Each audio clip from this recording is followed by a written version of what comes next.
Hey everyone, Dad here. Hope you're having a great day. On this video, I just wanted to talk about that's kind of been trending out in social media and the news outlets was the EPA layoffs that was announced, the Environmental Protection Agency. Dig a little deeper and talk about, what the severance package looks like, what the impact is within that organization. So first of all, I'm definitely sorry to hear that anyone that is impacted by these layoffs from the EPA. It's never fun, dealing with layoffs, whether it's you yourself that's impacted or a family member or friends or anything like that. It's never fun. It's always surprising. And, the initial shock is always kind of numb.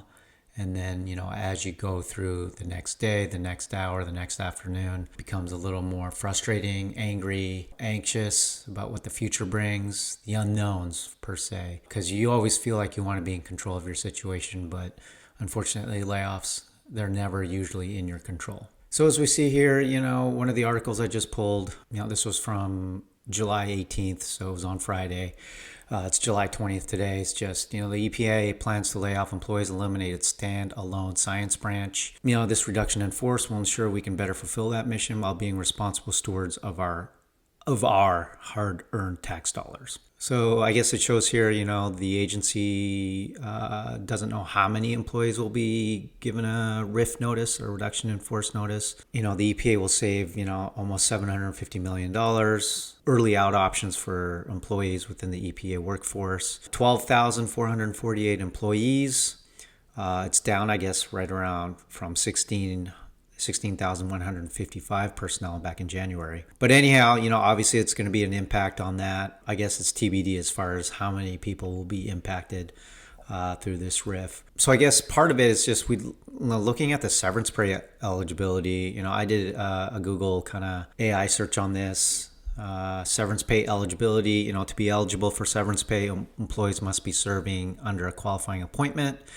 I guess I would assume they have to be a full-time regular employee, full-time employee, having completed at least 12 months of continuous service and be involuntarily separated from the federal service for reasons other than inefficiency or misconduct. It looks like the kind of severance pay calculations will be, for those over 40, an age adjustment allowance. The basic allowance is calculated on years of credible service with additional credit for service beyond the last full year.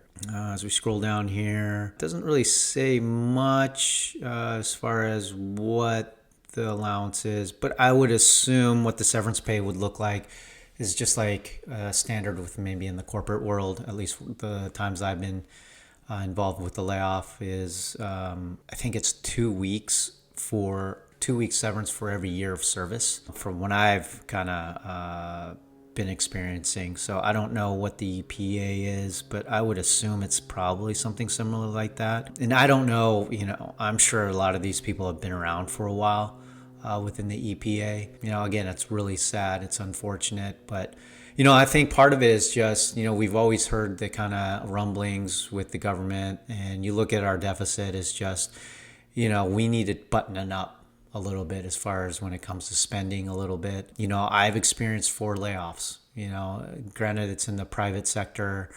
for-profit companies, but, I guess from when it comes to a government agency, it's a little tougher because they've never gone through these types of rifts before. And it's definitely heartbreaking with my taxpayer dollars that, we got to button it up. We got to tighten it up a little bit. We can't be overspending. I look at it from my perspective from, my household expenses. I can't be spending more than I make at the end of the day. And I think that's what the mindset's got to be with the government as well. We can't be overspending. We can't be spending more than we make. And so we need to button it up. That's with any corporation. I get it that this is government, this is the public sector, but I think with any type of organization, you just can't spend more than what you bring in at the end of the day. And as we scroll down here, it looks like, there is a lifetime limit of 52 weeks on severance pay, so it's 1 year. So I would assume people who have, 30 years of service, 35 years of service, they're probably only limited to 1 year of severance on that. That's not very generous, if you've been with the EPA for an extended period of time. So just doing the Google search, it's pretty vague, and I'm sure, we'll hear more as time goes on this. At the end of the day, it is very sad to go through any type of rifts, any type of layoffs, albeit, in the public sector or in the private sector. It's never fun. It's always surprising, but coming from a guy who's been laid off 4 times, I get it. It's a business. You can be never married to your job. You can't love your job because the job will never love you back. That's mindset. That's my mindset when it comes to a job. There's never, ever, ever, I think, any loyalty. And I think we see it here with the public sector, with the new administration coming in. They're buttoning it up. They're tightening it up. They definitely see the value of, we can't be spending more than we make, that we bring in at the end of the day. And that's the way it should be at the end of the day. Now, it's extreme because they're doing it all. They're doing a huge chunks of rifts, of, slashing budgets and things like that. Within the first, whatever it is, 6 to 9 months since the new administration came in. And it's tough. I've been through layoffs before, like I said, 4 times, and it's always tough. But you got to get yourself back up and just move on to the next chapter. So tell me your thoughts. Are you impacted by any kind of rifts, layoffs, in the public sector or private sector? What does that look like? We'd love to hear your thoughts. Comment, like, subscribe. I would definitely appreciate it. So that's all I got. I'll see you all at the next video.